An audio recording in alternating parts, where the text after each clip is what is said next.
Kami dari kelompok 5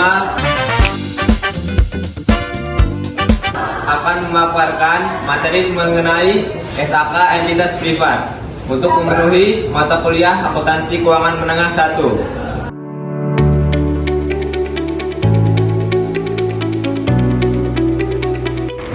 Standar akuntansi keuangan bertujuan pertama untuk keseragaman laporan keuangan, 2. memudahkan penyusunan laporan keuangan, 3. sebagai dasar auditor dalam memberikan opini audit, 4. memudahkan pembaca laporan keuangan untuk menginterpretasikan dan membandingkan laporan keuangan entitas yang berbeda. Kerangka Standar Pelaporan Keuangan Indonesia atau KSPKI terdapat 4 pilar standar akuntansi keuangan. Yang pertama, Standar Akuntansi Keuangan Internasional full IFRS. Yang kedua ada Standar Akuntansi Keuangan Indonesia PSAK berbasis IFRS. Yang ketiga ada Standar Akuntansi Keuangan Entitas Privat sebelumnya menggantikan SAK ETAP. Yang terakhir ada Standar Akuntansi Entitas Mikro Kecil Menengah atau SAK MKM. Selanjutnya adalah standar akuntansi syariah mencakup mengatur transaksi syariah, pelaporan organisasi syariah, diterapkan bersamaan dengan PSAK atau SAK ETAP atau MKM tergantung entitasnya. Penyajian laporan keuangan entitas berorientasi non-laba ISAK 35 mencakup nama laporan berbeda, komponen laporan berbeda, dan memperhatikan PSAK 201 penyajian laporan keuangan. Standar akuntansi pemerintahan SAP PP 71 tahun 2010 digunakan untuk entitas pemerintah pusat dan daerah dalam menyusun laporan keuangan. Standar berbasis akrual dengan referensi utama IPS AS atau International Public Sector Accounting Standard. Pengguna SAK EP 1. SAK entitas privat diterapkan oleh seluruh entitas privat. 2. Entitas yang memiliki akuntabilitas publik dapat menggunakan SAK-EP jika mendapatkan otoritas berwenang membuat regulasi mengizinkan penggunaan SAK-EP. Yang ketiga, entitas yang sebelumnya telah menyusun laporan keuangan berdasarkan kerangka pelaporan keuangan yang lebih kompleks dari SAK entitas privat tidak diperkenankan menggunakan SAK-EP. Entitas privat dan akuntabilitas publik. Entitas privat adalah entitas yang tidak memiliki akuntabilitas publik signifikan dan menerbitkan laporan keuangan untuk tujuan umum bagi pengguna eksternal. Entitas anak yang entitas induk yang menggunakan SAK atau merupakan bagian dari kelompok konsolidasian yang menggunakan SAK tidak dilarang menggunakan SAK-EP untuk laporan keuangan tersendirinya jika entitas anak tersebut memenuhi persyaratan dalam PAR 1.2 dan 1.5a. Jika laporan keuangan dideskripsikan patuh pada SAK-EP harus memenuhi seluruh ketentuan dalam SAK-EP. Contoh, PT Kamboja perusahaan yang memiliki akuntabilitas publik, PT Kenanga anak perusahaan PT Kamboja namun tidak memiliki akuntabilitas publik. Saat PT Kenanga menyusun laporan keuangan tersendiri dapat menggunakan SAK-EP, PT Kamboja menyusun laporan keuangan konsolidasian dengan menggunakan PSAK. Laporan keuangan Kenanga saat dikonsolidasikan disesuaikan dengan PSAK. Konsep dan prinsip pervasif. Yang pertama, laporan keuangan harus relevan, andal, mudah dipahami, dan dapat dibandingkan. Yang kedua, gunakan prinsip substansi, mengungguli bentuk, prudensi, materialitas, dan kelengkapan. Yang ketiga, the cost or effort. Pengecualian jika biaya usahanya terlalu besar dibanding manfaat harus diungkapkan. Yang keempat, pengakuan diakui jika manfaat ekonomi mungkin terjadi dan dapat diukur andal. Yang kelima, pengukuran biaya historis atau nilai wajar. Yang keenam dan terakhir, tidak boleh saling hapus kecuali diizinkan standar. Penyajian laporan keuangan. Penyajian harus wajar, konsisten, dan patuh SAK-EP. Komponen laporan keuangan yang pertama ada laporan posisi keuangan, yang kedua laporan laba rugi dan penghasilan komprehensif, yang ketiga laporan perubahan ekuitas, yang keempat laporan arus kas, dan yang kelima catatan atas laporan keuangan. Minimum item di laporan posisi keuangan mencakup kas, piutang, persediaan aset tetap, properti investasi, utang usaha, liabilitas keuangan, pajak, provisi, dan ekuitas. Laporan keuangan. 1. Laporan posisi keuangan. Laporan posisi keuangan menggambarkan kondisi keuangan perusahaan pada suatu tanggal tertentu. Pertama, aset lancar. Aset lancar adalah aset yang digunakan atau direalisasikan dalam jangka waktu maksimal 12 bulan seperti kas, piutang, dan persediaan. Kedua, pengungkapan modal saham. Perusahaan wajib mengungkapkan modal saham meliputi jumlah saham, nilai nominal, rekonsiliasi perusahaan saham, hak istimewa yang melekat, saham treasury, serta saham yang dialokasikan untuk opsi.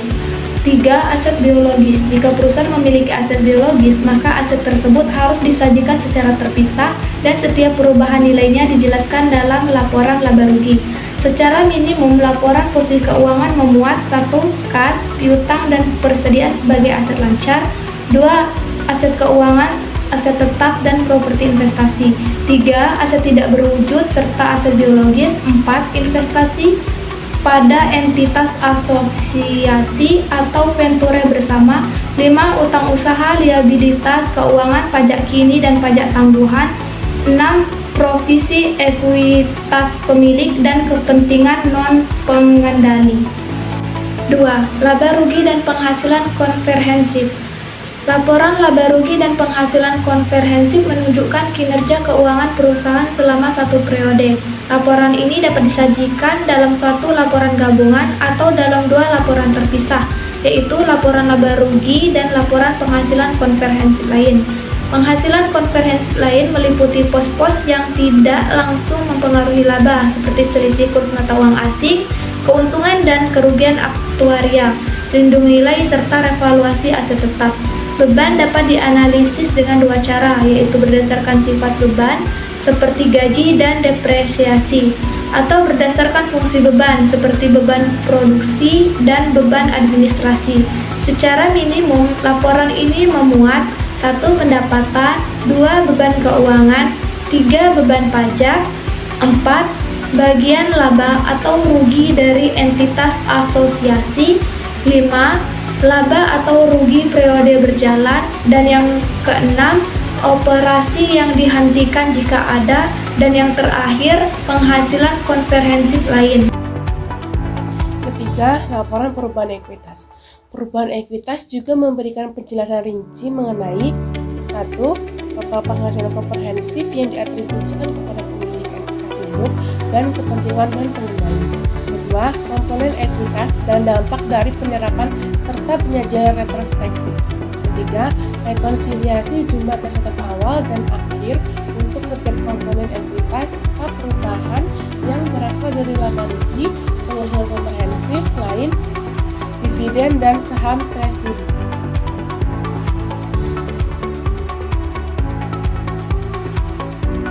Laporan perubahan ekuitas juga menyajikan 1. Laba rugi entitas untuk periode berjalan, 2. Penghasilan komprehensif lain untuk suatu periode, 3. Dampak perubahan kebijakan akuntansi, 4. Koreksi kesalahan yang diakui pada periode tersebut, 5. Jumlah investasi dari dividen dan distribusi lain kepada pemilik dalam kapasitasnya sebagai pemilik selama periode tersebut. Yang keempat yaitu laporan arus kas.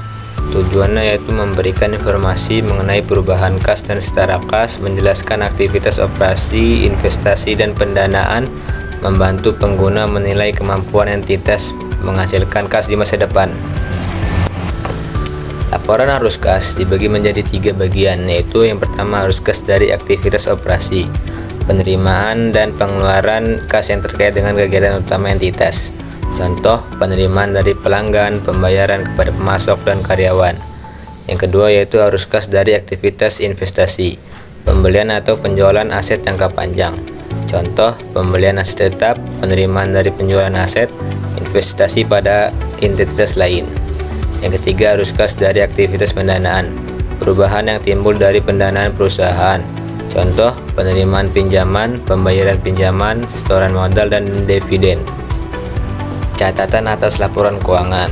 Tujuannya yaitu menjelaskan informasi tambahan yang tidak disajikan secara rinci dalam laporan keuangan, menyediakan dasar penyusunan laporan keuangan, mengungkapkan kebijakan akuntansi yang digunakan. Prinsip dari CHLK itu yang pertama, informasi harus relevan, dapat dibandingkan, dan memberikan penjelasan yang memadai.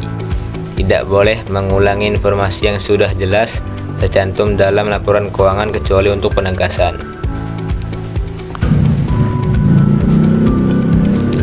Struktur utama catatan atas laporan keuangan.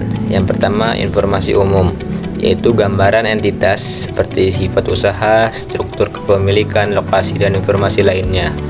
Yang kedua, dasar penyusunan laporan keuangan, menjelaskan standar yang digunakan, SAK EP, dasar pengukuran, dan asumsi penting.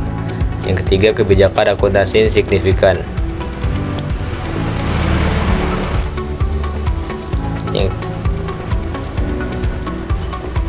Yang ketiga, kebijakan akuntansi yang signifikan.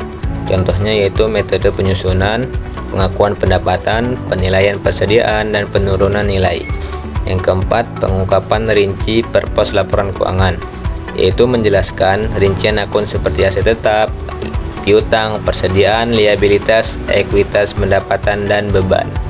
Dan yang terakhir, informasi tambahan, yaitu kontingensi, komitmen, pihak berelasi, subsequent event, dan resiko keuangan.